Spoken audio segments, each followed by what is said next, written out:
I got text Barry to call. It's funny when it's spinning. I think we're live. So We're live? I think so. Should be it's spinning, which means we're live. All right, you ready to do this? Pre-show? No pre-show. Okay, going right into it. Let's go right into the Let's show go. today. We got Barry is waiting. Let's go. He is waiting. Say this beginning. Let's do it. Go. Welcome to the Dirty Sports Podcast. I'm your host, Andy Ruther, coming to you live from the Smut Studio in Venice Beach, California, with my co-host, Joey No Chill Prano. Hello, Andy. What's going on, buddy? Not too much. Do we have time for pleasantries? I know you're very excited about this episode. You want to get in? You were trying to force me to wear my headphones before the show even started. You're like worried that I wasn't going to be able to figure it out when we had to get our guest on the phone. You texted me last night. You're like, show's at 10 a.m. We're calling our guest at 10 a.m. I was like, okay. You're like, can you be at my place at 9:40? I'm like, I know, I get how it works. I'll be there. You're very turnt today.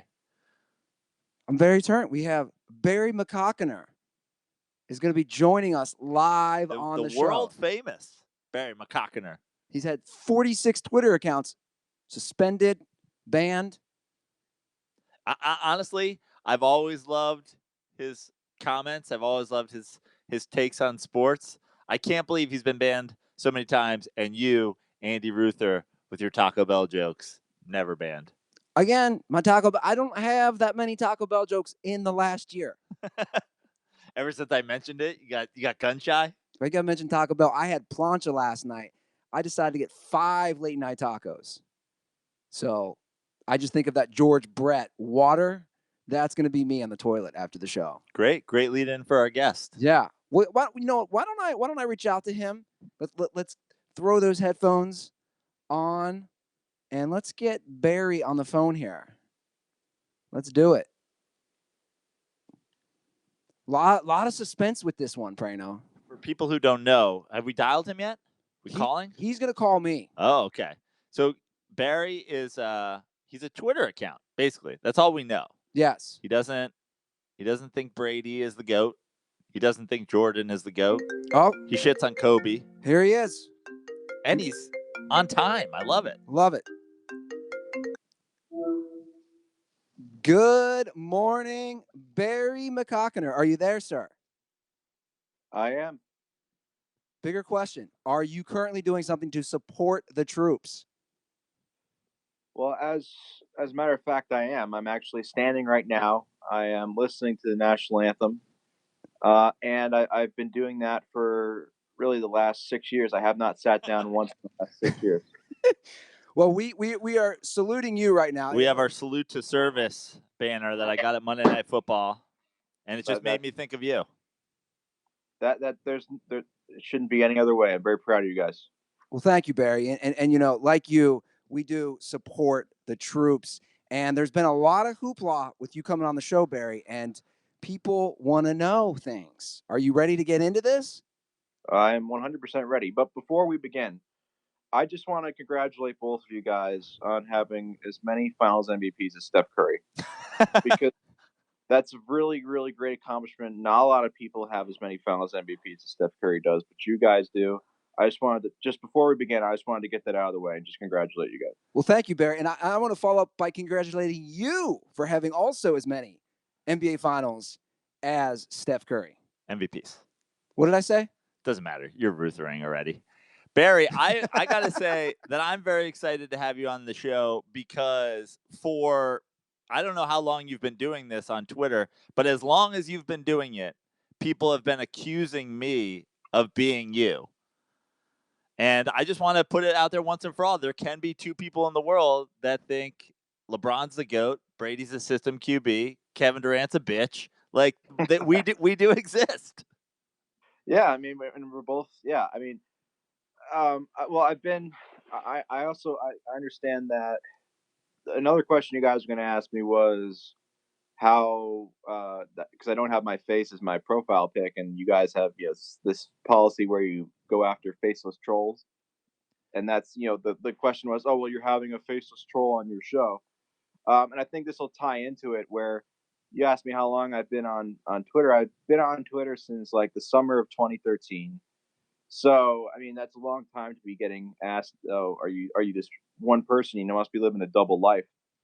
Um, and I had my I had my real face as my profile picture for like 4 years, and around like last year, I remember I was sitting at home. Actually, no, I wasn't sitting. I was standing, saluting the troops. Yes, yes.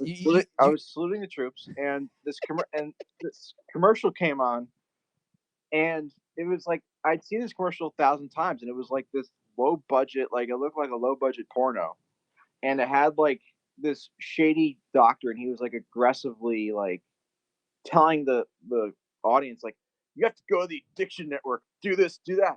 And I was like, I'd seen this commercial like 1,000 times, and at first I thought it was like a local commercial, but I was like, this asshole is really annoying. So I took like a picture of it and I posted it on Twitter, and I was like, this guy's an asshole, and like hundreds of people liked it, and they said, "Oh yeah, we know this guy, he's an asshole." And so I said, well, I might as well make this guy's face my profile pic. And for the last year or so, I've done that, and it's kind of taken on a life of its own. And it's funny because even still, every now and then, I'll get somebody in my mentions like, I recognize that guy's face from somewhere, but I don't know. I don't, I know I've seen it before, but I don't know where I've seen it. And so then I'll tell the person, oh, it's the Addiction Network. And they're like, oh. And now people actually think that it's me. but, um, yeah, but I'm much more handsome in real life. Yeah. Now, the thing about our hatred of faceless trolls is, I mean, I don't want to even say that you're trolling. Like, I don't think telling the truth is being a troll.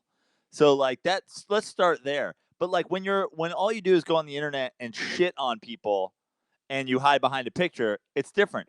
You're just a Twitter account that is telling the truth about LeBron James, Michael Jordan, Kobe Bryant, Tom Brady, the Yeah, Warriors, right? Like you're not trolling. yeah. Well, I try. I mean, well, to be fair, yeah. Sometimes I do blatantly do troll. I do basically try to get a reaction out of people. But I guess a better way to put it is, I mean, yeah, I do give factual statements, and I do give stats and stuff. So I guess I just try. I post a lot of facts with a satirical angle to it, and I think that satire, I think, sometimes goes over people's heads, and it On the makes them internet? angry. No. Yeah, I mean, even this. I mean, every now and then, like, well, not every now and then, pretty frequently, whenever all you have to do. Donald Trump's Twitter is like literally like he sends a tweet about anything, and within like 5 seconds, there's already 1,000 people responding to it. So I figured, well, I might as well respond to him and see if I can get any people to bite on this. And so pretty frequently, I'll talk about how I'll reply, Donald, you have to outlaw marijuana because I've lost like hundreds of cousins to marijuana overdose. Big fan of those And jokes, by the way. like every single time without fail, there's at least like within 5 minutes, there's at least 10 to 15 people with like American flag abbeys coming in like you can't overdose on marijuana.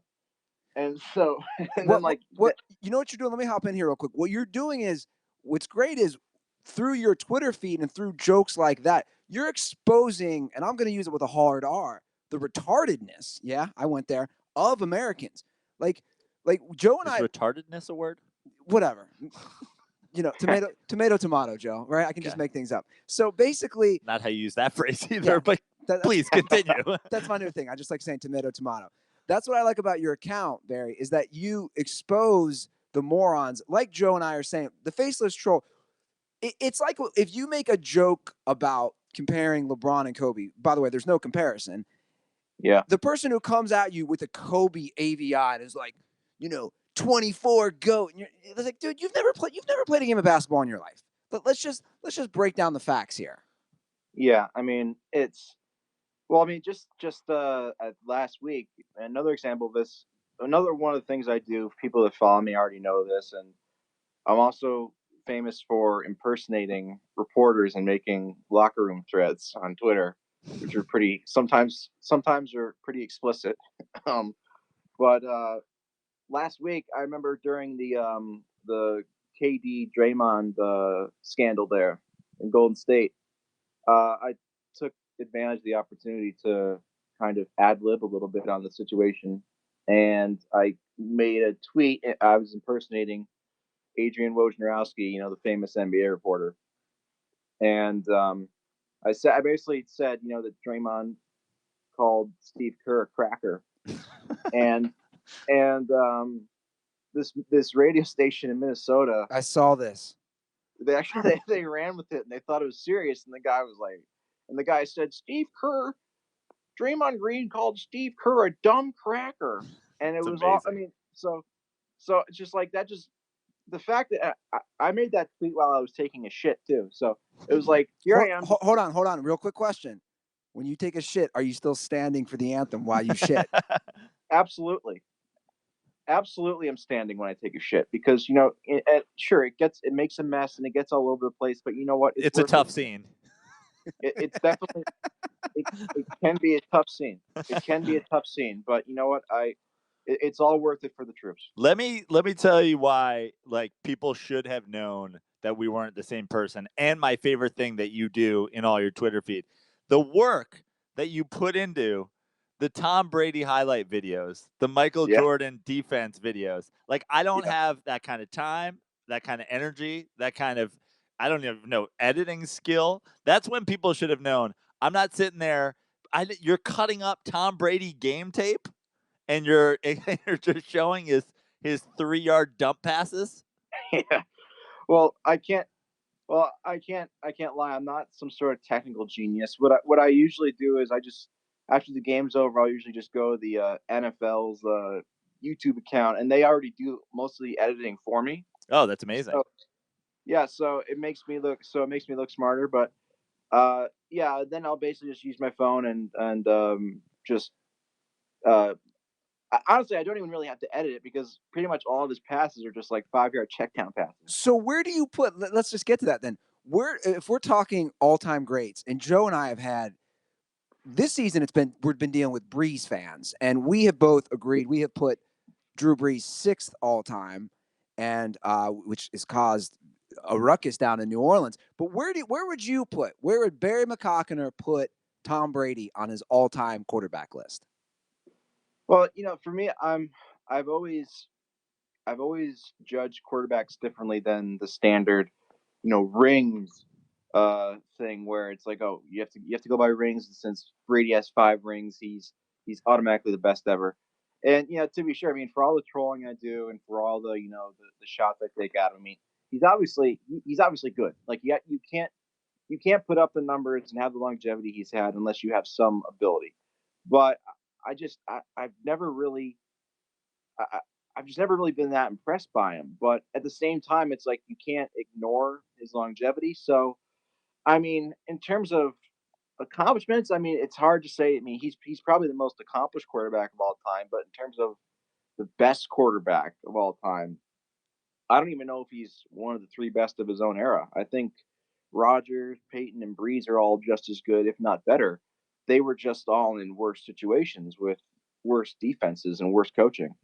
And I mean, because I mean, the most simple way to put it is, in Tom Brady, this is like his 17th year as a starter, and in his first 16 years, he had a top 10 defense 13 times. So I mean, when whereas you look at guys like Breeze and Rodgers, I mean, they all, and Manning and Peyton, they all put up similar numbers to Brady, but their records are a lot worse because of things that are out of their control, pretty much like defenses. So um, yeah, like I said, he's probably somewhere. I guess he's probably somewhere in the top. He's definitely in the top 10. I don't know if I'd put him top 5 though. I completely agree with you in how to judge it, and it goes back to the same thing when you talk basketball, when you talk Jordan and LeBron. I always look at it as, just look what happens when they get hurt or they're suspended or whatever. Like, Brady's teams go 11-5 with Matt Castle, or they go 3-1 with Garoppolo and Brissett. Meanwhile, Peyton Manning goes down, and suddenly they're sucking for luck. Yeah. And Jordan leaves a team, they lose 2 less, they lose 2 more games, and they almost make the Eastern Conference Finals. LeBron leaves, they fold franchises. They're like, all right, I guess we're not having basketball in Cleveland anymore until he comes back. Yeah, I mean, it's no contest for me. I mean, LeBron plays against real athletes, Michael Jordan played against off-duty firefighters. It's no, I mean, like the UPS driver outside of my house this morning. I'm pretty sure he guarded MJ in the '93 finals. But no, but Barry, hold on real quick. Why is that so hard for people to understand? And we've talked about this on our show at length. And there's videos out there which everybody can see on YouTube. Why? Yeah, you have to watch Barry's. Like, my favorite thing is when the other day you posted one and then somebody was like, "Show the Bad Boys Pistons," and you already had it ready. You're like, here's him against the Bad Boys Pistons. But it's so bizarre to us because it's like basketball is the only sport where the athlete hasn't progressed. You know what I'm saying? Nobody says, "Oh, Dick Butkus is the best inside linebacker of all time." Like he would be better than a modern day Luke Kuechly. But for some reason, we have such a hard on for this nostalgia from these 80s and 90s teams where the modern day athlete is 7 foot, can dribble, shoot threes. It's like there's no comparison.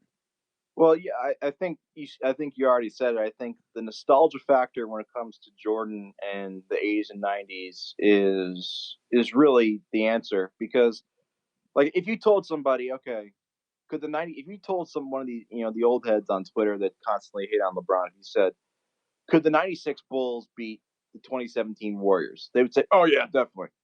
But if you sorry, so that's like a 21-year gap. If you told those same people the 75 Celtics could beat the 96 Bulls, they'd say, oh, get the fuck out of here. The athletes are better and stuff. So like it goes against like their own logic. That's exactly that's what I always say to if we're talking rings, then it's Russell, right? But when I was a kid and Jordan was winning, it was Jordan, and that made sense to me. I'm like, the athletes are so much better now. I know he only has half of Russell's titles, but he's the best ever. Just the way I know LeBron has only half as many titles as Jordan, but the game has advanced even that much more. If it's rings, it's Russell. If it's stats and accomplishments and everything else, it's LeBron. It's never Michael. That's the thing. It's never Michael. I think, I don't know, the Michael, like, as opposed to my stuff, like for me, when it comes to Tom Brady, I've never ever been impressed by Tom Brady. Like it's just he's not a good athlete. I've never really been impressed. I honestly don't think he's that talented.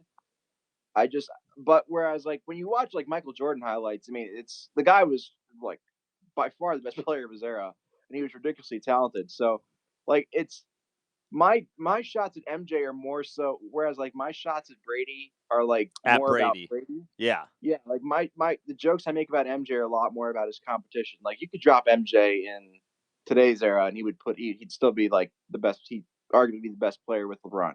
Like so you're because I do the same thing. Your shots at MJ is at the argument that LeBron's accomplishments are somehow worse because he's not playing against the Bad Boys Pistons.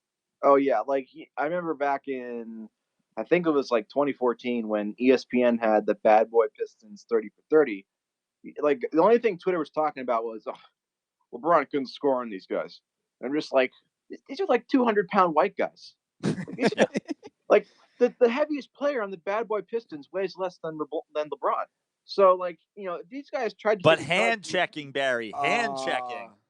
Hand checking, yeah. Oh my god! Like I'll show, and I've shown this on like all the clips I've done, where like they don't even touch MJ, and he's going up for an easy like mid-range jumper like without any contest.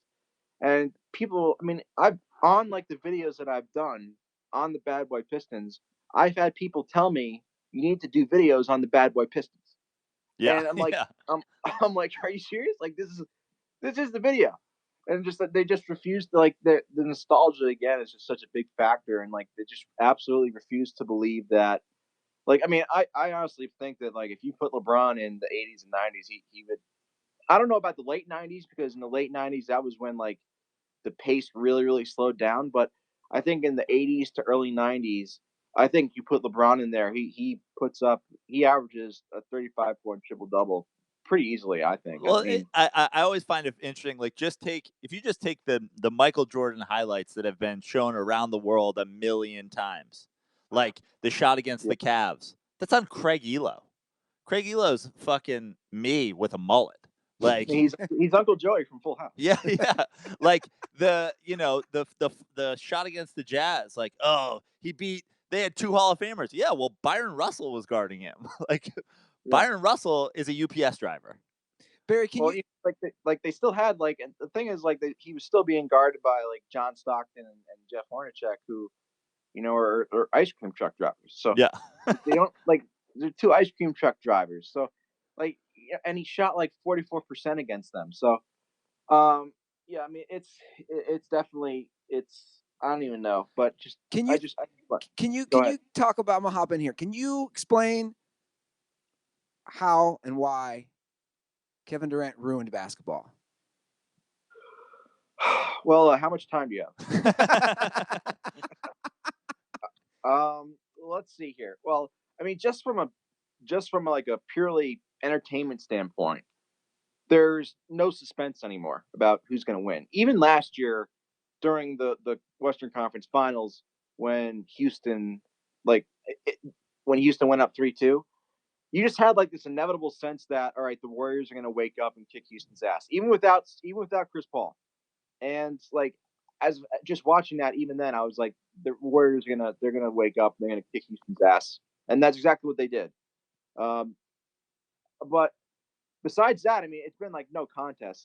You took a team that had already won, 73 games, and already had 3 All NBA players, had the unanimous MVP in Steph Curry, and you add a top 2 player to that team, it makes them comically overpowered. And last year, I think it was Game 3, when Steph shot 3 for 16, and the Warriors still won. I think that was the best example of it, where their fallback plan is basically the most talented scorer of all time. Oh, Steph Curry has a bad game. Well, go ahead, Kevin. Oh, Kevin Durant has an off game. Go ahead, Steph. I can't really think of another, and even and if both of those guys have bad games, it's oh, Clay can go off for 30, and he can make 10 threes and a half. So and not even to mention the fact that they've added DeMarcus Cousins. So before Durant went to Golden State, I mean, you had OKC was a contender. Obviously, Golden State was a contender. You had San Antonio too. And in the East, you had the Cavs. So there was some genuine suspense there. And as soon as Durant went to Golden State, pretty much all that suspense was out the window. I mean, the only suspense now is, all right, who's going to win Finals MVP between KD and Steph? And that's, and there's really not a lot of suspense for that either. Yeah, I mean, last year Steph was.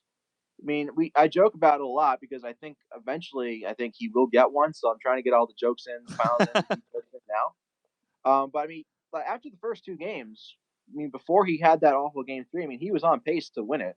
But so I think eventually he'll get one. But it really the Durant thing, it was a perfect storm of it's almost unmatched and could never be matched again. It was a perfect storm of having already the best team ever with the best record, and then just at the same moment having the second best player in the world have such a weird, fucked up ego, low self-esteem, defending himself on Twitter. There's only one guy you could ever convince to join that team the way he did, and that's Kevin Durant. And he's still doing it now. He's still fucking freaking out. Yeah, I think. Well, to me, it's I imagine those Jazz teams with Stockton, Malone. Imagine if they added Hakeem or Shaq. Yeah, that's basically the equivalent of what Durant did with the Warriors. You take an already contending team, and you add a top 2 or 3 player to that team. I mean, it also just a bunch of fluky things. Obviously, you mentioned already Durant probably has the lowest confidence, the least confidence in himself of any superstar athlete I've ever seen. He's a complete beta male. Who has more backup accounts on Twitter, you or Kevin Durant? Oh, at this moment, I only have one. Okay. So that's probably about 5 less than KD. When you get suspended, real quick, when you get suspended or banned on Twitter, when they email you, what is the reason? What are some of the tweets that have gotten you kicked off Twitter? Well, I got my first, like I said before, I got my first account. I'm on account number. I've lost track now. I'm probably on account number 10 right now. and I lost. No, I'm not even joking. My first account got suspended. I had that for like 3.5 years, and that got suspended like before the Super Bowl between the Pats and Falcons. And in the last like 2 years, almost, I've had like 9 accounts. I know I have a feeling that my original account got suspended because I jokingly said that we have to kill all white people. um, but I don't. But I don't. But every single time my account's gotten suspended after that, I've looked at I've they have the appeal option, and I've always appealed it, and I've never ever gotten like a definitive example of this tweet specifically was why you got suspended. So like for me, I'm just like, well, it's just like, you chop my head off, I grow back two more. Where it's weird, like for like the first 4 years I was on Twitter, I struggled to get 10,000 followers, and in like the last year, like the last half year, like my last account got up to like 70,000 followers, and I'm not to brag, but it got up to like 70,000 followers, and now this new account's already like at 63,000 followers in like 2 months. And I'm not. I mean, that doesn't, in the big picture of life, Twitter followers doesn't really mean shit. But Oh, don't like, tell Andy that. Well, I'm sorry. yeah. but Barry, this is also proving one other thing. Twitter clearly does not support the troops. I mean, yeah. I mean, if they are repeatedly banning you, they have no love for our hardworking men and women who give us this freedom, right? Salute the troops, right? It's disgusting. It really is. It's just, I'm getting a little emotional just thinking about it right now. Just excuse me. This is a tough scene, Andy. It is a bit of a tough scene, but yeah, just thinking about all the troops overseas who risked their lives to defend this country. Just thinking about Kaepernick, how he disrespected them. Yeah, it's disgusting, isn't it? It was absolutely uncalled for, and I think I think. Well, I don't even know. I'm too upset just thinking about the troops getting disrespected to give you a coherent answer. Sorry. It's all right. Take a moment. Take a moment to yourself. I think Joe wants to ask you something else. I have another question because I searched. I've seen so much of the Kobe, the LeBron, the Brady, and I fully back what you're doing. Are you not a baseball fan? I like. Well, I'm like a Yankee. I'm a Yankees fan. See, this was my theory. I said he's either not a baseball fan or he's a Yankee fan because I was wondering, you do such a good job taking down the paper heroes. Derek Jeter, arguably, the Kobe Bryant, Tom Brady of Major League Baseball. Like, talk about a guy who's overrated simply because of the amount of rings he's walked away with. Well, baseball is different though, because like baseball is weird in that, like in basketball and football, rings are constantly brought up, and for like besides really Derek Jeter, when it comes to like baseball, most of the time rings are never really mentioned. Like nobody talks about how many rings Babe Ruth won. Really, right. If you think about it, like people are always like, "Oh, Tom Brady has 5 rings. Michael Jordan has 6 rings." And like if you ask somebody how many rings Babe Ruth won, I think he won 7. I'm not sure. I don't know offhand, but it's like, and you look at like Mike Trout, like everybody agrees he's the best player in the world, but like instead of hearing, oh, he doesn't make his teammates better, he doesn't, he's never won a playoff game, like people don't use that to discredit him. So because baseball is more of like an individual sport masquerading as a team sport, so I mean, I love playoff baseball, but I think regular season baseball is like, I think the season's a little bit too long. It can be a little bit drawn out and boring at times. Whereas playoff baseball, I mean, I love watching playoff baseball, especially when the Yankees are in it, obviously, because the intensity is just so much higher and every pitch means more. And I just on an off note, I've never seen a classier pitcher than Josh Hader. Just want to put that out there. Class act right there, Josh Hader. Josh Hader's a class act. Loves the troops.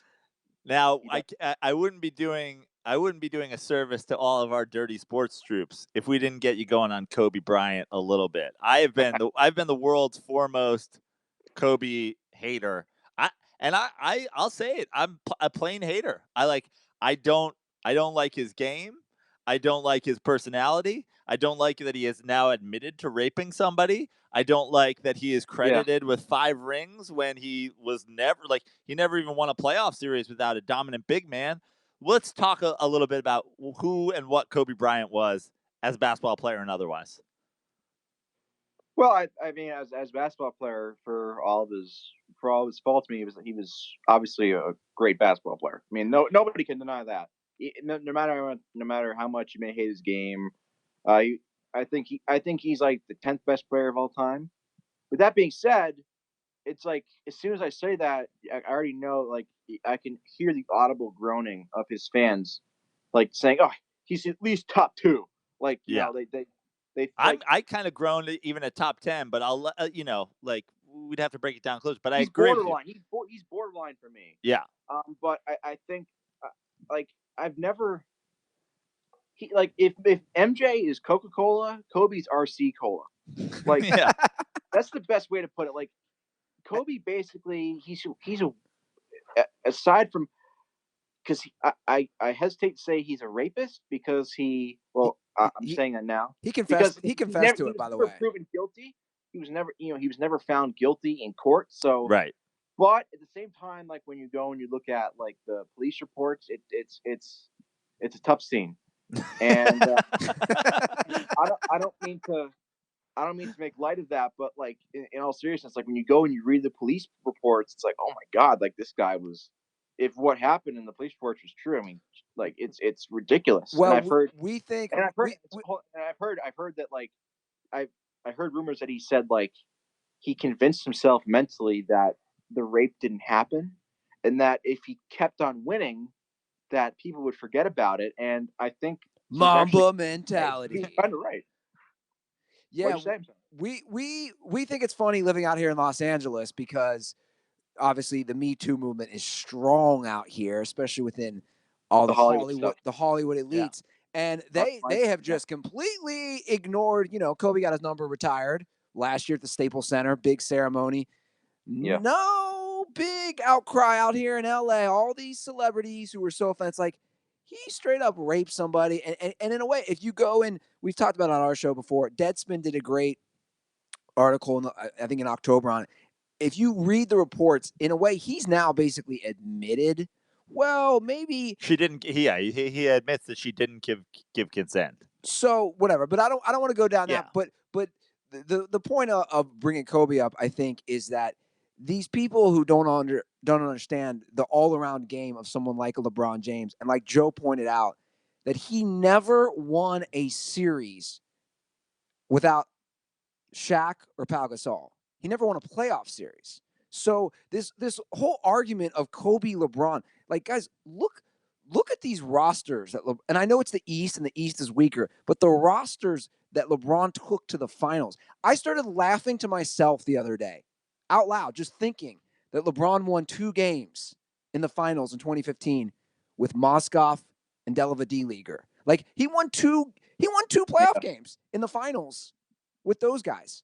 Kobe couldn't get past the first round. The thing is, like, here's the thing, like Kobe is known as this like clutch god and clutch superstar. Can anybody name like a clutch shot that he made in the finals? No.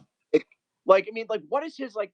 And when you think about like all the clutch shots those like Lakers teams made, it's always Robert Horry or Derek Fisher, or even Artest. Like Artest. It's like honestly, and I'm not even like trying to be joke. I'm not even trying to be snarky. Kobe's like most memorable finals moment is going 6 for 24 in Game 7 against Boston, like in 2010 when they won. So like, I just like he basically like Kobe somehow, and this might be his greatest accomplishment. He somehow convinced like the masses that he's clutch by copying MJ's mannerisms. Yes. Well, it's just mind blowing to me, like how this guy just like, I mean, I don't mean to be fair to him, when he in those 3 years where he didn't have Shaq or Pau, I mean his supporting cast were pretty bad. Yeah, terrible. Were bad. So, but I think. But look at the Cavs this year. Look at this roster. Look what this roster is doing without LeBron James. Like they're bad too. Yeah, I mean, but Yeah. But I mean, if you broke it down, again, I know the East and West are different. But if we really want to break it down, obviously Shmush Parker was hot garbage, and Chris Mim and all those fucking Kwame Brown. Kwame Brown, all those guys he had. But it's like if we go back and we look at that same era, at the 2007 Cavs roster, I mean, come the fuck on. Like, who's LeBron's second guy on that team? Larry Hughes? You're not gonna disrespect Sasha Pavlovich like that, okay? He Put was some a he was a respect on troop Ira in Newell's- Lithuania or wherever the fuck he's from.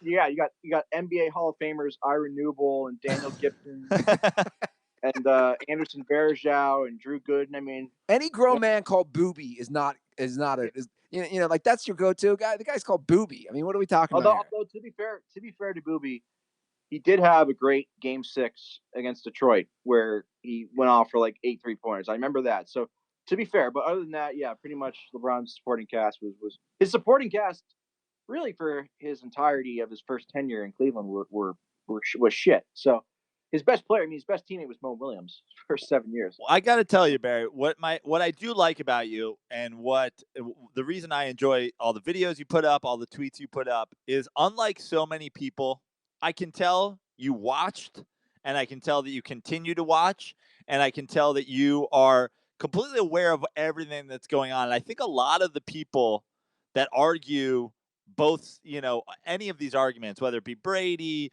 or Aaron Rodgers, sucks, or this is what Jordan did, or this is what Kobe did. I feel like a lot of these guys just have no clue what actually happened. And the biggest example that I've ever seen of that in all of sports is the knock on LeBron is the big knock. The huge one is the Mavs series he lost.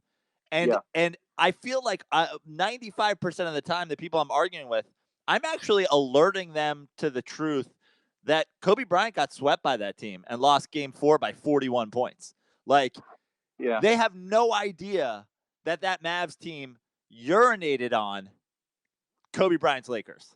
And that's what upsets me. They are killing them, Yeah. And not to mention that Lakers had just won back-to-back titles. Yeah. So they were the two-time defending champ that you said just literally Dirk Nowitzki dropped his pants and took a hot, steaming sauerkraut German dump all over Kobe's face, and we just somehow forget that. Well, I think they didn't know it in the first place, so they didn't forget it. Well, I think here's the thing, though. For me, like, I don't try to justify. Like, I think if there is like one legitimate black mark on LeBron's career, I think it is that series versus the Mavericks. So I've never really tried to justify, because it'd be hypocritical of me, and because I'm such a class act, it'd be hypocritical. It'd be hypocritical of me to say LeBron's the best player, but not hold him to that standard. And he played I remember watching that game. I remember watching that entire series. And I remember I was, as a LeBron fan, I've been a fan of LeBron since he was at St. Vincent St. Mary's.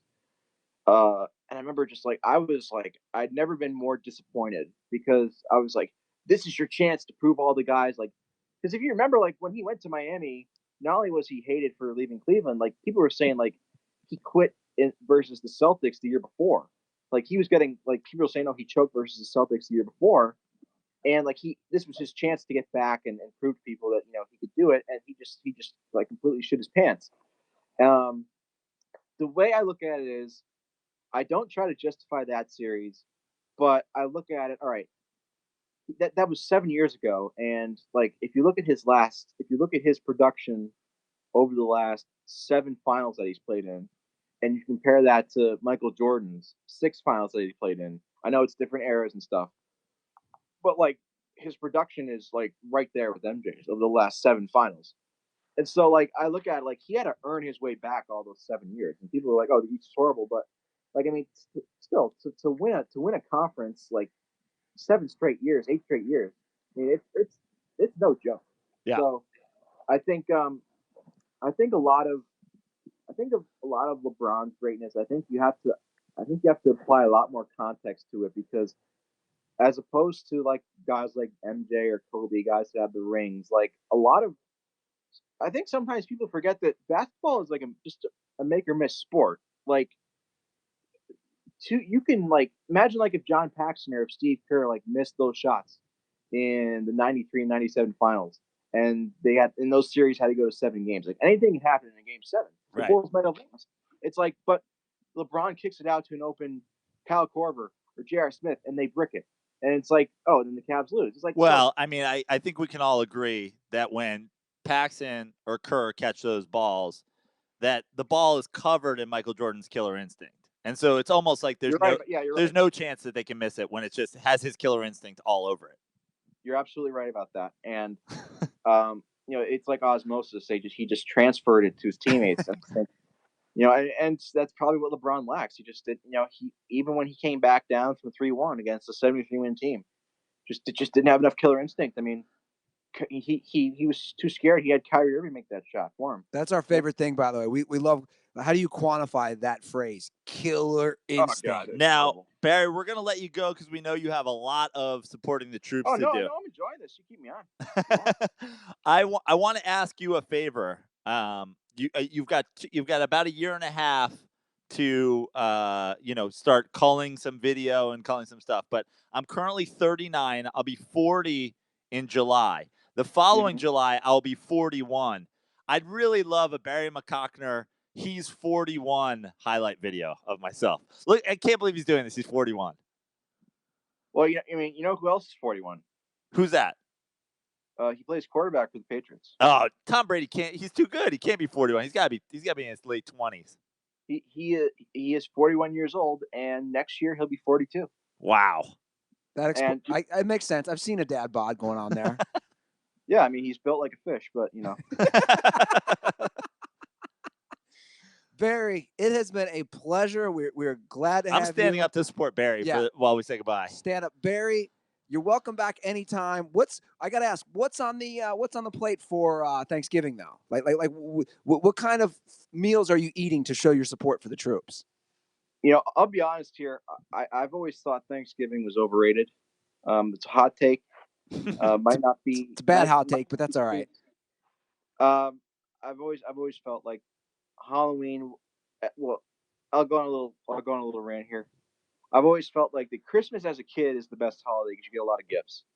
But Halloween is the best holiday overall because when you're a kid, it's about getting candy. And then as you get older, it's about getting laid. And Christmas, as you get older, it goes from being about. I know. By the way, that just gave me your age range because when you get even older, it's about fucking staying home and letting disaster drunken people be in costume. Yeah. But Christmas as you get older as an adult is horrible because you're like you don't get gifts anymore. You don't get as many gifts and you're buying shit. So Thanksgiving to me, and I've said it before on my account, it's just like whenever I think of Thanksgiving, I just think of just getting fat and just having like political arguments with family, and it's like you have to like awkwardly just sit there for like 2 to 3 hours, just like hey, meeting relatives you don't really know. But I guess I'll just have, in terms to finally answer your question, I guess I'll have the usual turkey, maybe a little stuffing. It's gonna be I'm gonna donate the leftover food that I have to the armed forces. Just because that's the type of person I am. You're a class act. I mean, I don't know if it's classy to say that I'm a class act, but I'm gonna go ahead and say it. I'm a class act. I'm just gonna say that. We'll say it for you. Thank you.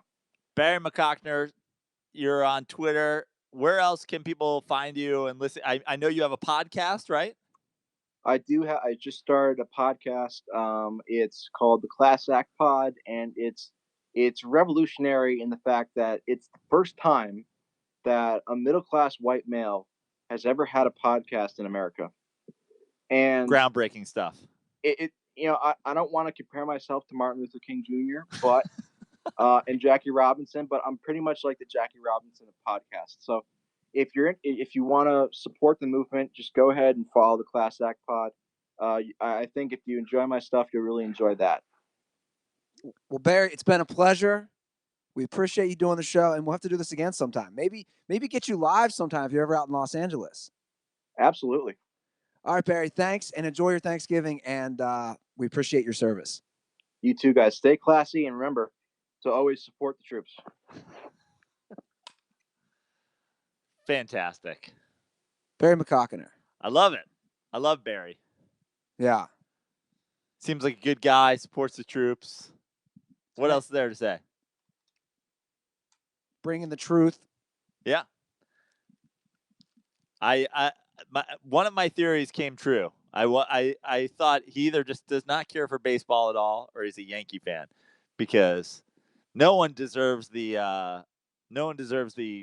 call out for the overrated on Twitter treatment like Derek Jeter. Turns out he's a Yankee fan. It's okay. We all have our biases. Well, Joe, we got a lot to cover still. Yeah. But you're talking about overrated. You know what is not overrated? SeatGeek. I'll tell you what, Andy. Just bought SeatGeek tickets for Notre Dame SC at the Coliseum this Saturday. Oh, we were just there on Monday, going back to the Coliseum on Saturday to see Notre Dame carve out their place. The overrated Fighting Irish carve out their place in the national championship playoff. And SeatGeek, I got fantastic seats.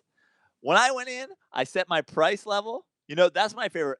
I've gone a lot of different ways on SeatGeek, but my favorite thing is go into the filters, set your max price. I set my max price. Boom. This thing came up. They rated it like 9.9. Like, I think it said stupendous deal. It was glowing green. And I was like, look at this. Boom. I'm like 20 rows up. Love it. Can't wait. Well, guys, you too can take advantage of the amazing tickets available on SeatGeek. And best of all, you get $20 off your first SeatGeek purchase. Just download the SeatGeek app and enter promo code DIRTY today. That's promo code DIRTY for $20 off your first SeatGeek purchase. SeatGeek, life's an event. We have the tickets. Andy, before we move on from Barry, I want to talk about one thing, because I was, as I do, you know, Barry, it's a tough scene in his mentions, just like it's a tough scene in my mentions whenever I talk, you know, LeBron and Jordan. But I've said time and time again that the reason that I think LeBron is better than Jordan is he's dominating the game at a similar, if not better, higher level than Jordan did against better competition. To which somebody replied to me, so if Giannis is the best player in basketball 5 years from now, then he's the best player ever? And I was like, no, first of all, no, that's not how it works. Not just the best player in the most modern era is the best, but I would like to say this, because it was such a dumb question that I didn't even know how to respond. If 15 years from now, Giannis has only 2 NBA titles, but he's taken 2 NBA championships to Milwaukee, and he's pacing as the greatest scorer of all time, and he's going to finish top 10 in assists, and he's going to finish top 15 in blocks, when the rest of the league is unicorns, Porzingis and Anthony Davis and Zion Williamson coming in and Durant. If 15 years from now, Giannis has 2 championships, multiple MVPs, 7 finals appearances, and he's doing it against all these unicorns that are coming, yes, he's the greatest basketball player of all time. Now, let's see if that happens. Let's see if he makes 6 NBA finals and wins 2 of them. But 15 years from now, if he's dominating on a LeBron-like level, when the game just goes to that much more athleticism and that much more freakish unicorns at every position, yeah, he's the guy. Just being the best player at any given moment in the future does not make you the best. But dominating on that level, yeah, then he would be. Yeah. Well, again, people don't want to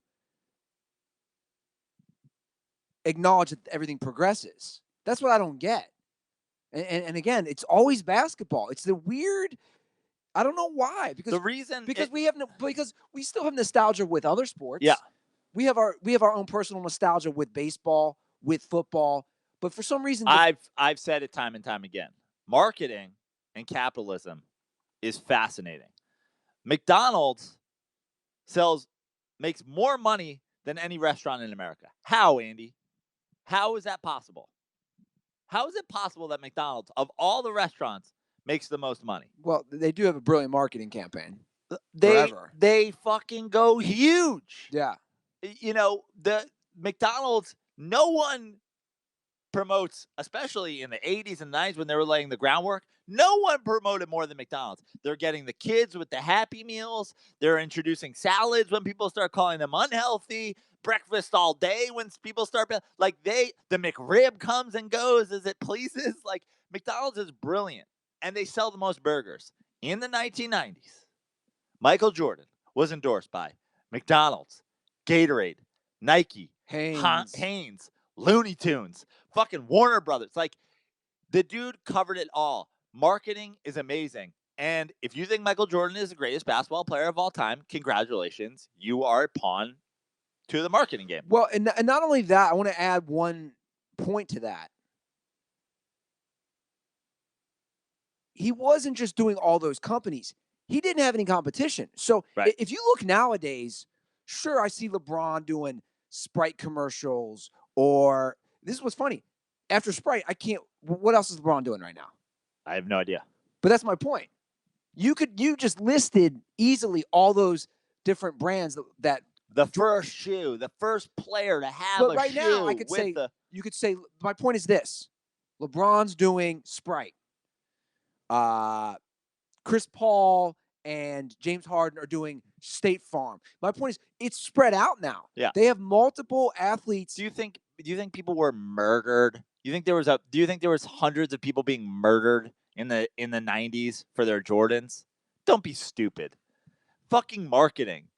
Okay? People are getting murdered. It's like, I got to get these shoes. I got to get them. People are getting murdered over them. And every middle class to upper class white kid in America made their parents go out and buy them fucking Jordans. And it's happening today. Like, if you're the guy who's in his 30s and 40s that's going out and buying they're bringing back the Jordan 9. You are a fucking you've been duped by marketing into thinking that some guy who's not as talented at basketball as LeBron James is the best ever. It's funny you said, because I can vividly remember being in the second grade when one of our friends got new Jordans. And it was such a big deal. Yeah. I was 7 years old. It was such a big deal because he was the guy. And we all had it. Now, you're a guy who grew up a Knicks fan in New York, but even me, I grew up in Cincinnati. This is what's so funny that you bring that up. I grew up in Cincinnati, Ohio. No NBA teams. Cleveland's 4.5 hours northeast, so it's really not that close. But what did I have as a kid who didn't have an NBA team? I had a Jordan poster on the wall. Yeah. It was a big deal when I got any Jordan gear. Yeah. The NBA on NBC, McDonald's, Gatorade, Hanes. Huge ordeal. Look, marketing's amazing. Do you know the only NBA hat I ever owned until basically I moved was a Bulls hat? Yeah. You love the Bulls. Yeah. I mean, it was brilliant. It's a good point, man. A lot of ad agencies in the 80s and 90s in Chicago. Yeah. A lot of them. Lots of them. I never thought of that, though, until now, that Jordan was his own monopoly within the NBA of marketing. And I got to shout out, this has to be mentioned. I have to shout out my co-host of the Dirty Slides podcast, Andy Lazarus. He has sent me this guy who's doing NBA videos. I forget if it's like the NBA Storyteller or the NBA. I'll find it, but he has sent me a video that this guy is investigating. That the guy who got the last spot on Jordan's high school team, this legendary figure who was chosen to be on the team over Jordan, the last spot, does not exist and has never existed. And the guy was at his Hall of Fame speech, and they're like, "Who is this guy?" There's no historical proof that this person existed. The coach who had talked about it in "Come Fly With Me," the VHS tape about Jordan, was not his high school basketball coach. Wait. So this is one of the great conspiracy theories of all time. This is a great conspiracy. So for people who don't know, because we have a lot of young listeners, the thing about Jordan was that he didn't make his high school team. The NBA Storyteller, Michael Jordan's Web of Lies, Part 1. The NBA Storyteller investigation. So, but let's just let everybody know. Yeah. the thing always was on Jordan, and I read all his biographies. Again, Yeah. I was all about Come Jordan. Fly With Me, Yes. the movie, All that stuff was that Jordan didn't make varsity as a sophomore.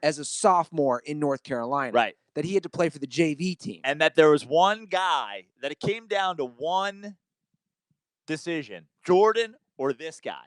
And forever, Jordan has been fueled by this other player. That this guy is the ghost he has been chasing forever. And he was out to prove for his entire NBA career that guy was not better than him. Meanwhile, there's no historical evidence that this player ever existed. And Jordan says he was 6'7", and they took a guy who was 6'7", and I wasn't that tall yet.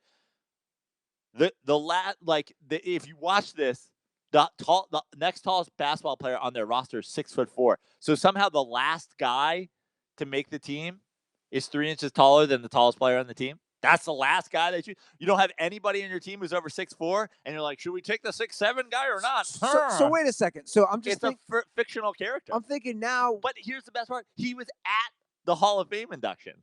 Jordan now. So we have two major conspiracies. Obviously, there's the one which, again, why is no one talking about? That Jordan's dad was murdered over his gambling debts. Two, he was hungover for the flu game. Okay, another good Jordan conspiracy. And 3, the NBA said, look, bro, your dad got whacked because you didn't pay some Italian mafia guy some gambling debts. You have a gambling problem. You need to leave the NBA for a year, make up some bullshit reason. He comes up with baseball. Comes back, loses to the Magic. That's the third. And now number 4. You got to watch it. It's amazing. This is mind-blowing. It's like 4 parts.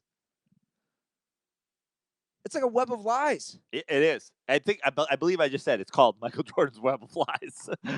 Yeah, it's called Web of Lies. Michael Jordan's Web of Lies, Part 1. But does this include all these conspiracies? No, this is just about. This is a 4-part series on how this player is marketing legend. Dude, how has no one in Come Fly With Me? They interview Michael Jordan's high school coach about this situation. It's not his coach. His coach refused to be in the interview. And a guy who was later hired by the team was not even there the year he made the cut is the guy interviewing. How has no one done research on this before? Because marketing's amazing and everybody wants it to be true.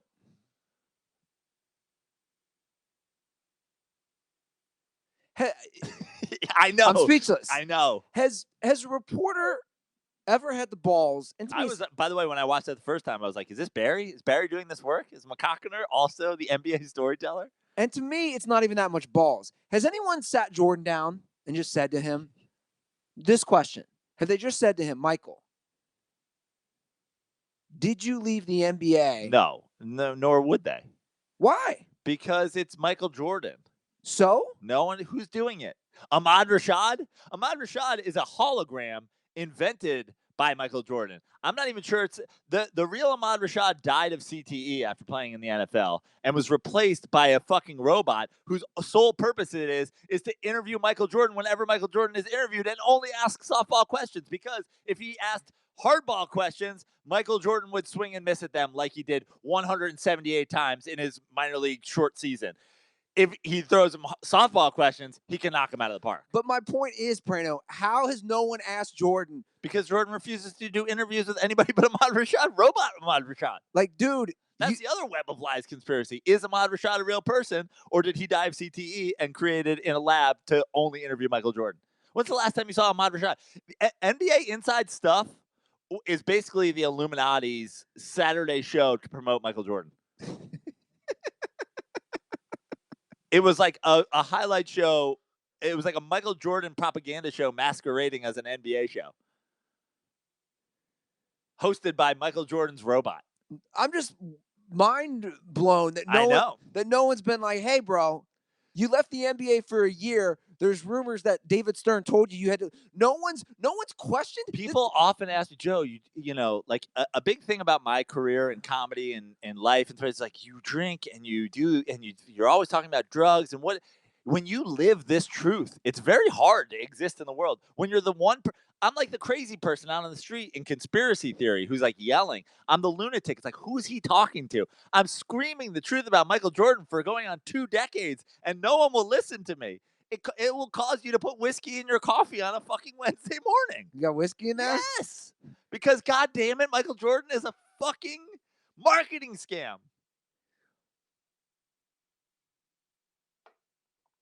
Anyway, we can pick some football games. Yeah. Well, before we do that, I want to say you're looking fresh in those flag and anthem gear. Thank you. My flag and anthem pants. Actually, I thought, my favorite holiday is tomorrow, Thanksgiving. I thought I'd come out with some floral duds with the bananas on it. This is not a flag and anthem shirt, but I said, what am I going to touch these up with? Like, something has to match the greatness of this shirt. And I was like, oh, my flag and anthem brick red jeans. And look at this. This might be my favorite outfit. Yeah, it looks good. I got the ox blood. Is that what it's called? Yeah, ox blood. Love these, dude. These are such soft, comfortable corduroys. Love them. Guys, the holiday season is here. Look fresh. Go to flagandanthem.com. And if you drop promo code DIRTY, you get 25% off your first order. If you love and support the troops, like Barry McCockiner, yeah, you'll go to Flag and Anthem. Not 23% off like Jordan. Yeah. Not 24% off like Kobe post-rape. But 25% off. Yes, 25% off. So go to flagandanthem.com, drop that promo code DIRTY for that amazing 25% off deal. Before we get to games, are we going to talk about Monday Night Football's game? I mean, you were like a 5-year-old. You like even talking this morning, you're like, I'm still kind of hyped up. You're like, the Monday Night Football game for you was like Maddie Goldberg's breakup. You're like, I haven't been able to sleep since the Monday Night Football game. It's been 4 days. I'm standing not only to support the troops, but also because I can't sleep. You're like, I'm thinking about getting rid of my bed because of what Pat Mahomes and Jared Goff did on Monday Night Football. I'm like, what happened? Because here's why I've been so excited in turn. We witnessed history live. Yeah, it was great. I'm glad you pulled the trigger on tickets on SeatGeek, and it was awesome to watch. It was, I'll tell you what, I knew it going in. I didn't think it would be 105 points scored, but I knew it going in. Tug was mentioned, brought some beers on the train, brown bagged a couple of Coors Lights and Miller Lights, and we got to the game and I ordered another Blue Moon, and I specifically, and before you shit on me, they didn't have Miller Lite or any other good beer for that matter. I specifically was like, that's my last beer. I don't want to have 12 beers at this game because like this is going to be something I want to remember every second of, and I was 100% right.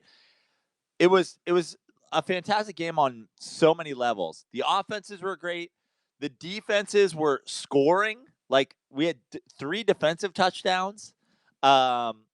Just watching a game, it was like, I can't imagine how many points one team would have had to be up for me to be like, well, this game's over. But not only that, the atmosphere in there, and I've always said this, there's a completely different vibe in a night NFL game than a day game. Yeah. Agreed? Yeah, of course. So it's just a different vibe in there. That was the loudest. Now, this is the 3rd year the Rams have been here. That was my 4th Rams game. That was, without a doubt, the loudest I've seen the Coliseum. Yeah, for sure. The crowd was electric. The crowd was into it. I ended up looking. There was 77,000 people there, so about 10,000 more than the normal capacity that they set it at. It was nuts. I didn't leave. Guys, I didn't leave my seat the minute we sat down 15 minutes before kickoff. Yeah. Not once. Prano goes to get a pretzel. Pretzel and a piss. You were gone literally 10 minutes. I James Bonded it. And it was like I snuck in through the back door of the bathroom. I went to the ATM so I could go to the cash only line of the pretzel. I was back in like 8 minutes. I missed. You go, Ruther. What the fuck just happened? There was another touchdown? Yeah. And it wasn't even like a touchdown by the team that had the ball when I left. Yeah. It was one of the Rams' defensive touchdowns. It was the sack fumble recovery, the 11-yard fumble recovery. Number 50. I'm not even going to attempt to pronounce his name. It was amazing. This is why I'm so turned, because I know, dude, the odds of me ever witnessing a game like that, in my lifetime are very small. It is because for a number of reasons. One, I mean, first of all, no team has ever lost scoring 50 points. It's the first time a team has ever lost in NFL history scoring 50 points. The highest scoring Monday Night Football game in history. So even if you got a crazy game like that, it's not going to be like it was also a national game. Everybody was watching that game. Everybody was there. The move from Mexico. So many things played into it that you'll never see something like that again. Also, is two teams that are doing, let's mention Tug again. Tug was mentioned a second time. Tug was mentioned twice.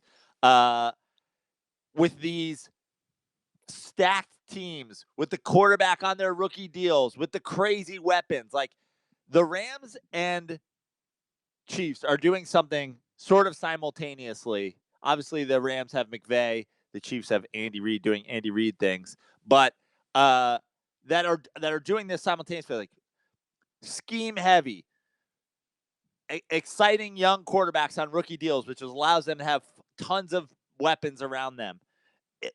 It's a perfect storm, and you have a perfect storm team from the AFC and a perfect storm team from the NFC. This was my Super Bowl prediction, by the way. Rams, Chiefs, and God, based on that alone, if the Giants don't run the table, I want the you got to just keep saying it to if you want it to be true. I actually would prefer that the Super Bowl game. Chiefs Saints would be great too, but just the weapons like on that Rams team, it'd just be so fun to watch with the defensive players, with Donald, with Well, you said something during the game, and I think we should bring it up. Guys, everyone is on Khalil Mack, deservingly so. Yeah. Khalil Mack is a game changer. I would put them neck and neck. Right now, I'd put Aaron Donald and Khalil Mack. Guys, Aaron Donald leads the league in sacks. I don't know what his stats are. I'm not going to pull them up on strip sacks and fumbles or forced fumbles. But like that game again, I'll say this. Aaron Donald is just as important to the Rams defense as Khalil Mack is to the Raiders. I'm not sure I agree with you, but okay. I'm not sure I agree with you, but I did say, hey, defensive player of the year is going to be a tough choice. So here's the thing. First of all, the Bears defense is better than the Rams defense. Without a doubt. And so you have Khalil Mack leading a better defense. The Rams defensive line is their strong suit for sure and is stacked. So there's only so much double teaming and whatever that you can do without just, unleashing somebody else. Aaron Donald is absolutely 1B to Khalil Mack's 1A. The only edge that I'm going to give to Khalil Mack is he went in there, he changed their entire defense. Their defense, he took a team from being an also-ran to probably winning the division because of his addition to their defense. Now, sure, you take Aaron Donald away from the Rams, are they completely not? But their defense isn't dominating. And the other thing is, like, Jacob deGrom won the Cy Young with all but one first-place vote. I think Aaron Donald will get first-place votes for Defensive Player of the Year, and deservedly so. But I'll still give Mack just a slight edge. Okay. Like, I wouldn't be mad at that, obviously. Yeah. I'm just saying again, you brought this up during the and game. Also, linebacker is going two-way. He's dropping back in the coverage. He's getting interceptions. He's blah, blah, blah. But still. I also got to give some love to Jared Goff. I was saying it all game. He missed some throws. I've said it all year, watching the Rams, obviously, every week. But what did I say to you when we were at the game? I said, this is it, man. When it comes down to it, can Jared Goff drive them down? And I told you, remember when I go... You said, I feel a Jared Goff pick coming. I feel a Jared Goff interception. And one play later, he throws a bad pass. He throws an interception, and it was dropped. Exactly. And that's, But he recovers from that, drives him down, and gets the score. That's what I want to say. But Goff recovered from that. Mahomes turned the ball over multiple times. But it's something that you have to...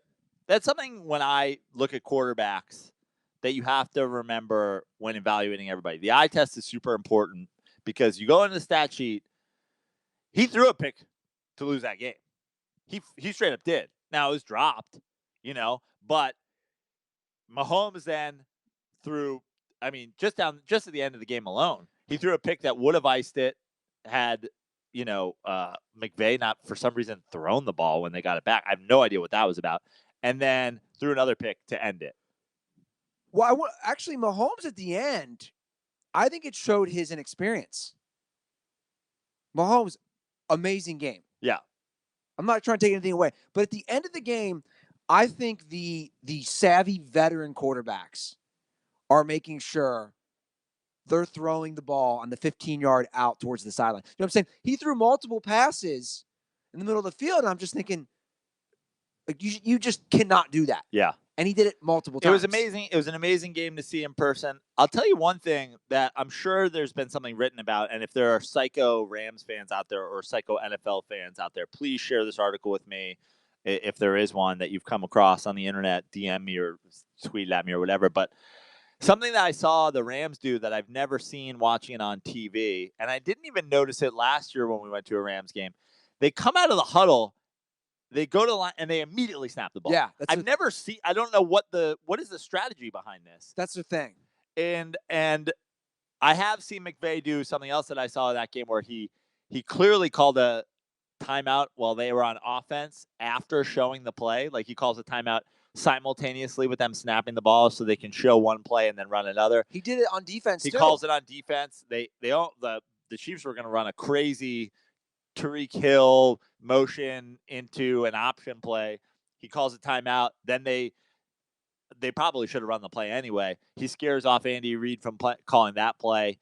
But this go to the line immediately, like they barely get set and they snap the ball. I've never seen this version of like some sort of hurry up out of the huddle offense. Very strange, but like works. I'm sure there's something to it. Yeah. I don't know what it is, but there's probably something to it. I trust McVay. Dude's a genius. Although I don't know what he was doing with his timeouts. His timeouts were questionable. And I don't know what he was doing down the stretch. He threw the ball twice. Yeah. When they had the game. It's like they didn't run Gurley enough in the game, in my opinion, for starters. Well, that's what I was bitching all game about. But then to not run him in the end, they threw two passes. Yeah. Now, the first one was completed, but then he almost threw a pick. Threw it right at a guy. Yeah. And they fucking they gave the ball back, and they had timeouts. Andy Reid somehow had all his timeouts left, or like two of his timeouts left. Opposite day. Yeah, it was crazy. But it was just an amazing game. Amazing game. As a fan of neither team, it was awesome to be there. I was like, this is just like some girl comes running up the thing trying to high five everybody at a Rams touchdown. I was like, I don't. And she's like, what? I'm like, I don't care about either of his teams. I was like, I'm here for the touchdowns. I'm like, I'm just here for the 54, 51. My only complaint about the game is the cheddar dicks who were going up and down the Rams aisle. Fans. It's still LA. Oh, dude. God. LA. God. That's my knock. That's my only one knock. The amount of Rams fans repeatedly leaving their seats. You're witnessing history. There was one chick I pointed out. I'm not lying. She walked up and down the aisle 20 times. Yeah, absolutely. Blue hair. Fucking. Classic LA, like Silver Lake hipster. Watch the damn game. Yeah. Great game, though. And awesome. And also, much love to everybody on social media who has appreciated the cut cam. Yeah. If you go on Facebook, there's like debates happening. Yeah. That's a whole other world of people trying to defend this. Yeah. I don't understand it. So if you're at a game at all this Thanksgiving weekend, please tweet, Instagram, whatever it is, send us pictures of people wearing jerseys of teams or players not playing, and we will put that on our official cut cam. Yeah, I can't wait to see who I see at Notre Dame SC. There's some, Baker Mayfield jerseys in the crowd. You were pretty good, Prano. You were like a a savant when it comes to just noticing out of place colors. You'd be like, Ruther, Baker Mayfield jersey down there. Get a picture. Yeah. I mean, there was a Nnamdi Asomugha ladies jersey on the way out. That was just like mind blowing to me. I'm like, what? I was like, is she related to Nnamdi Asomugha? Like, how does she have a Nnamdi Asomugha Raiders ladies cut? And why is she wearing it to this? Even though the guy next, I was like, is she homeless and that's just her only shirt?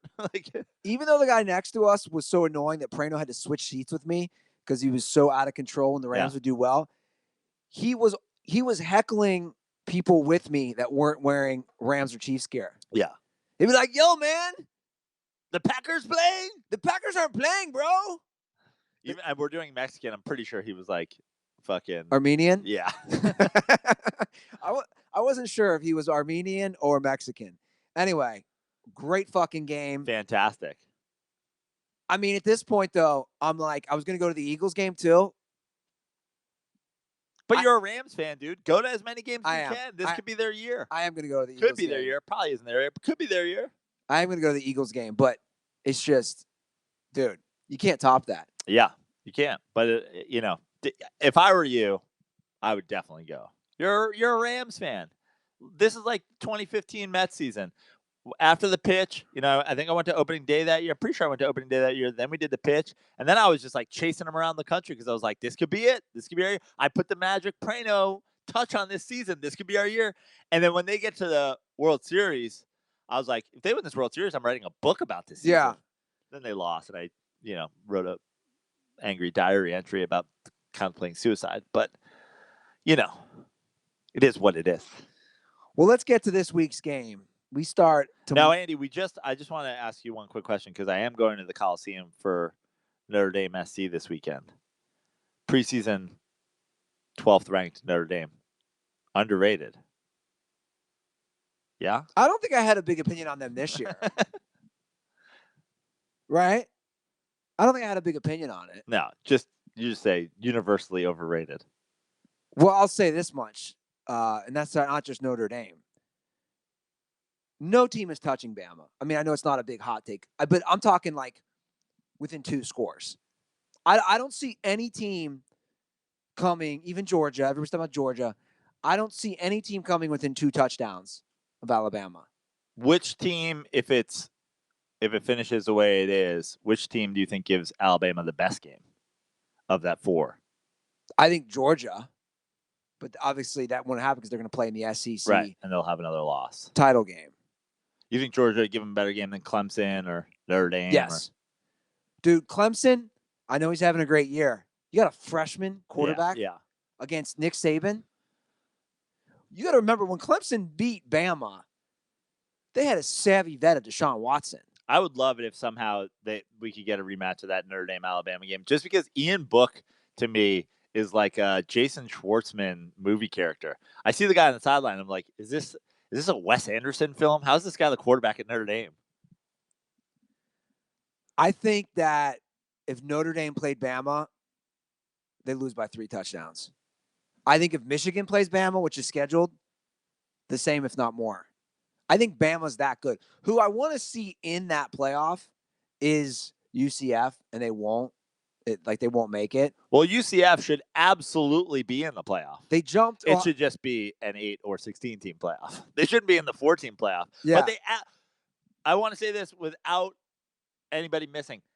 The University of Central Florida absolutely should be playing in a national collegiate athletic association football playoff for the championship. It just should be an 8 or 16 team playoff. Yeah. It's going to be 8 sooner or later. It has to be. But why are we doing it again? Why are we doing it? This is like the replay where we go to the call on the field.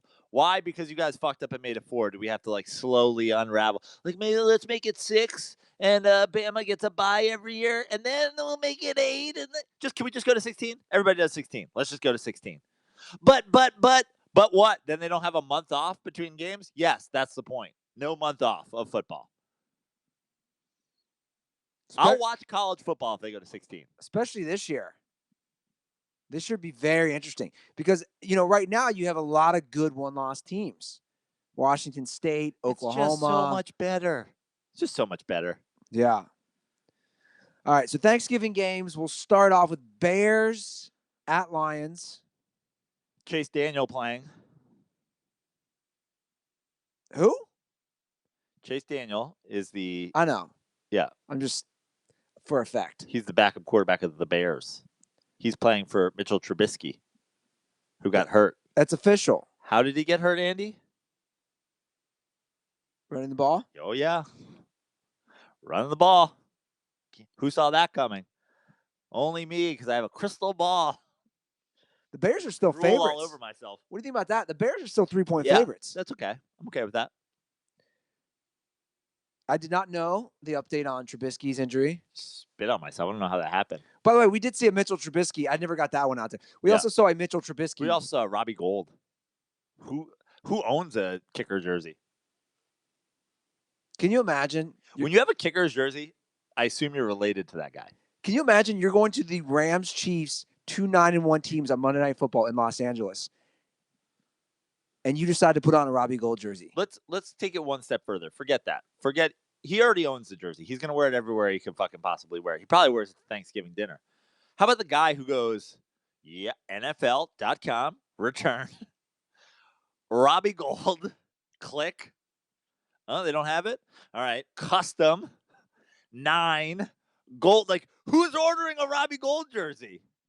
Does he own a sporting goods store? Did he press that number on himself? Did he take a McMahon jersey and just change the name? How are there number 9? Is this a Shane Matthews throwback jersey that he's just put a different nameplate on? Where do you get a number 9 Robbie Gould Bears jersey? Those are questions that need to be answered. Yeah. By the way, shout out to my Shane Matthews reference. It's a good reference. So Bears are 3-point favorites. Heading to Detroit. Oh, Chase Daniels is interesting. I'm going to go Detroit. Me too. I think the reason I'm going to go to Detroit is because I still feel like there's something that's going to keep this division close down the stretch.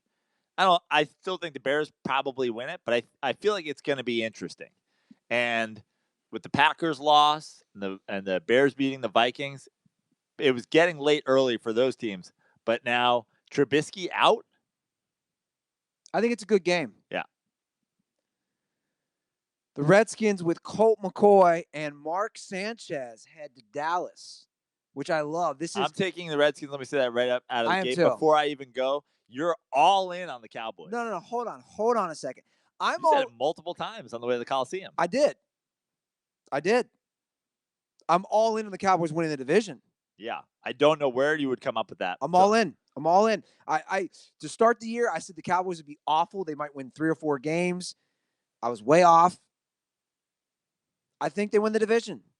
However, 7 points is a lot for a division game. And I know it's Colt McCoy, but as far as backups go, I think he's a quality backup. He's fine. That's why I'm going to go Redskins. I will have 0% shock if Colt McCoy goes into Dallas on Thanksgiving Day, wins the game. 0 of negative shock. I'm going with the Redskins. Am I picking them to win the game? No. Will I have 0% shock? Absolutely. Tomorrow is the official 7-year anniversary of the Buff Fumble. Oh, wow. So does Sanchez get in the game? That's what I'm saying. That was a Thanksgiving game? It was a Thanksgiving game against the Patriots. Wow. 7 years ago tomorrow. It's kind of wild how that works. Yeah. Kind of like how the injury was 33 years to the day from Alex Smith and Joe Theismann. Yeah. That wasn't as weird though. It was clearly the Native Americans doing a broken leg dance outside the stadium. They're like, every 4,900 moons, we will break our legs. Hiya, hiya, hiya, hiya, hiya, hiya. Slap. Actually, this is a conspiracy I like. Yeah. A Native American dance. Yeah. To break legs. Yep. Why is no one talking about this? Look, a lot of people aren't talking about my theories. Eventually, they all come out. It's why I'm pre-Nostradamus. 5 years from now, when Chief, broken leg tells his tales. Chief broken leg. Yeah. They'll be called this. And your night game, Atlanta travels to New Orleans, where the Saints are 13-point favorites. I'm actually going to take Atlanta. It's a lot of points. It's just too many points for me. Yeah, I'm going with Atlanta, too. This is killing me already. Okay, Prano, we got to talk about that. You're 11. You lost the game last week somehow. I thought you were going to kill me because I did awful. You did awful. 5-4. We both did bad. You're 11 games back with 6 weeks left. What are you going to do, man? Just got to keep pressing on. Yeah, hope. What You're am I not going to just start picking different? Yeah, I am. If it's suitable. You're 11 games down with 6 weeks left. Yeah, I know. That was your. It was terrible because I've said awful weeks. Like I'm usually good for a 1-5. That was my worst year. week. Yeah, of course it was. You needed like 3 or 4 game pickup. Yeah. And I picked all different teams. I picked multiple different games, and then fucking ended up worse anyway. So you got to pick your spots. But one thing that I'm terrible at is determining which terrible team is more terrible. There's like 6 good teams in the NFL, and then after that, I'm fucking completely lost. Well, here's another terrible game: San Francisco at Tampa Bay. The Bucks are 3.5-point favorite. Who's starting? Jameis? Yeah, I think so. And Nick Mullins? Is Nick Mullins still starting? Yeah.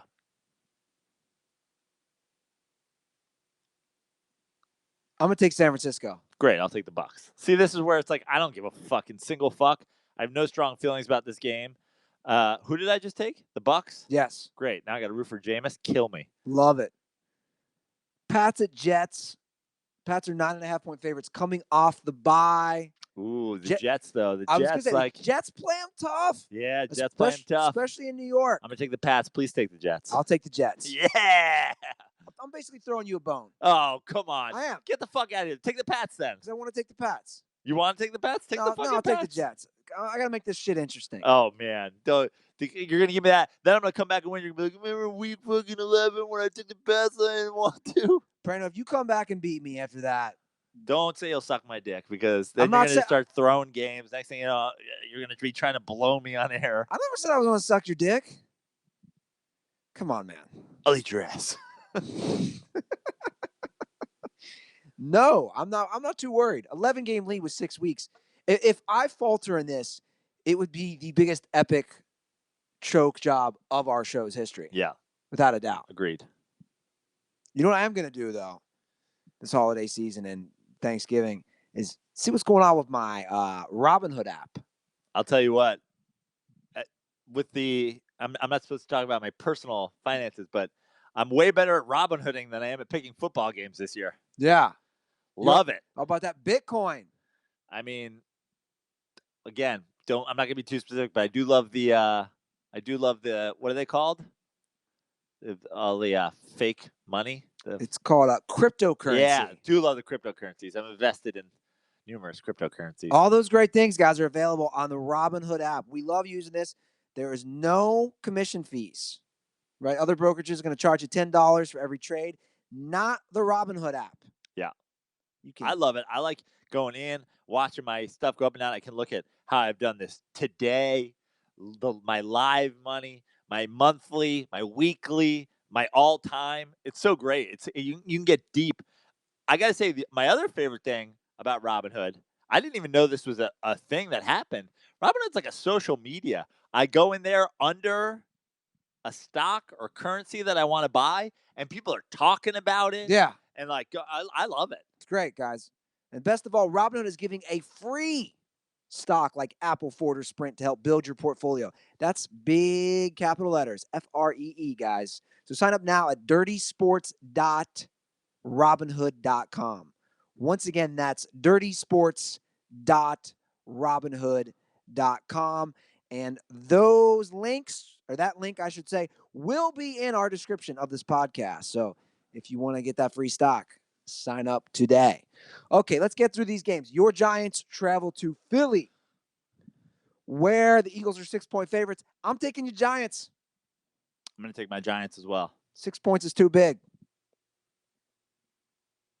I'm out on the Eagles. I'm in on the Cowboys. I'm out on the Eagles. All right, Oakland travels to Baltimore, where the Raiders are a 10.5-point underdog. Do we know who's starting this week? Because that is very important to me. No, but, I mean, first of all, we could look it up, and we should. Yes. But also, is it possible for the Ravens to be 10-point favorites in a game where...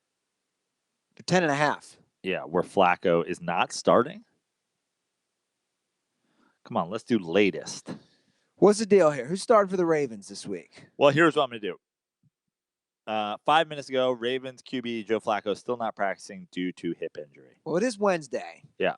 Can we do what we did last week? You got to check your phone now. Can we wait on this? I checked my phone last week. It was just Look, let me put it this way. If it's 10.5 of Lamar Jackson, I'm taking the Raiders. I'm taking the Raiders. Fuck it. I was just going to say, I'm taking him regardless. Yeah, 10.5 points. Flacco's not that good of a quarterback. I mean, neither here nor there. 10.5 points. Yeah. Ridiculous. I'm taking the Raiders. All right. Jags at Bills. Jags are 3-point road favorites. What is the quarterback situation currently in Buffalo? They don't. I guess it's Matt Barkley. Is Josh Allen still out? Yeah, I think so. Road. I'm taking the Bills.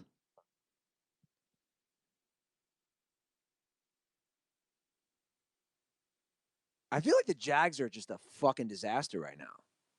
Yeah. You know, there's feel like that? There's murmurs They were in the AFC Championship game last year. They were like a quarter away from beating the Patriots and going to the Super Bowl. I can't believe it that they suck again. Rumors that, Ramsey's going to be traded, all this stuff. But for the show's sake, I'm going to take the Jags. All right, Seattle at Carolina. Ooh, my boy, Russell Wilson. What's the spread on this one? 3.5. I'm taking Seattle. Great. Can't wait to take Carolina. Thanks. All right, Cleveland at Cincinnati. The Battle of Ohio, the two shitty Ohio teams. The Bengals are a 3-point favorite. I'm taking the Bengals. The Browns are not very good. I am also going to take Bengals have lost, 2 in a row? 3 of their last 4? They're reeling. There's a battle. Who's going to get to hire Condoleezza Rice as their next coach? The Hugh Jackson factor. Which one is it going to help more? The Bengals having him, the Browns not having him. The Browns won last week, right? Yeah. Or were they off last week? No, they were off. Yeah. They beat Atlanta the week before. Yeah. Coming off a bye week. It's back. We're doing it. I'm taking the Browns. Yeah. All right, Arizona at the Chargers. The Chargers are playing out here, and they are 12.5-point favorites. 12.5 is too big. I'm going to take Arizona. I was just going to say, it's a big spread. Bounce back week for the Chargers? I'm going to take Zona. It's too big of a spread. All right, Miami at Indy. I'm switching then. I'm going with the Chargers. Okay. No, I can't. 12.5 is too big. Massive. I'm taking Arizona. Sorry. I wanted to pull the trigger on a Miami at Indy. What's his name is back. Ryan Tannehill is back for the Dolphins. Indy is a 7.5-point favorite at home. Now 7.5. I'm taking Miami, man. Wow. Now Indy is putting up points like no other. Yeah. Frank Reich's been great. Yeah. It's 7.5, man. I'm going to take Miami as well. That spread's jumped like crazy, right? I'm going to take Miami, but I got to say, there's and I've been meaning to mention this. I've been very open about how fucking stupid and how everybody that has ever tweeted are the Giants regretting not taking fucking Darnold over Barkley. You still talking about this? Yeah, should fucking eat cyanide. The only question that should ever be brought up about the New York Giants draft is, should they have taken Nelson? Barkley, Allen, Rosen, go fuck yourself. Look at what Quentin Nelson has done. They haven't given up a sack in 5 games. The dude single-handedly, now they have rebuilt their offensive line entirely, but they got a fucking once-in-a-generation blue-chip offensive lineman, added it to a rebuilt offensive line. They haven't given up a sack in 5 games. They used to have one of the worst offensive lines in football. And remarkably, Andrew Luck's good again. Yeah. With that being said, you're taking Miami? Yeah, because it's just too big a spread. Okay. Pittsburgh at Denver. Pittsburgh's a 3-point favorite. I'm taking Pittsburgh. Yeah. I know Denver won last week out here, but no. Yeah, I'm taking Pittsburgh as well. All right, your Sunday night game, the Packers at the Vikings. The Vikings are a 3.5-point favorite. Packers are coming off a 10-day layoff after. I'm an idiot, and Mike McCarthy's the new Tevez for me. He'll continue to ruin my life because he's a goddamn fucking boob. But I believe in Aaron Rodgers. I'll always believe in Aaron Rodgers. I feel like no matter what, and this sort of the Packers MO the last couple of years is like, we're gonna hang around till the end because we have Aaron Rodgers, but we're not gonna make the playoffs because of fucking Mike McCarthy. Taking the Packers. Yeah, I want to take the Packers too. I think it's a 3-point game. That half point is huge. In your Monday night game, there is no line currently at all. What's Tennessee at Houston? Because no Mariota. I think they're waiting on Mariota status. Well, we're probably going to be recording Sunday night, so we can repick that one. Oh yeah, good point. All right. We'll just need a reminder. Yeah, to do that. That's right. That's it, buddy. Let's go to some comments. Every time I look over there's been some hot fires. Comments were. This is what we really need a intern for. Just like just be like at the end of the show. Here's 5 things that were said in there. The comments were on fire. A lot of troll on troll fighting, which I thought was funny. Great.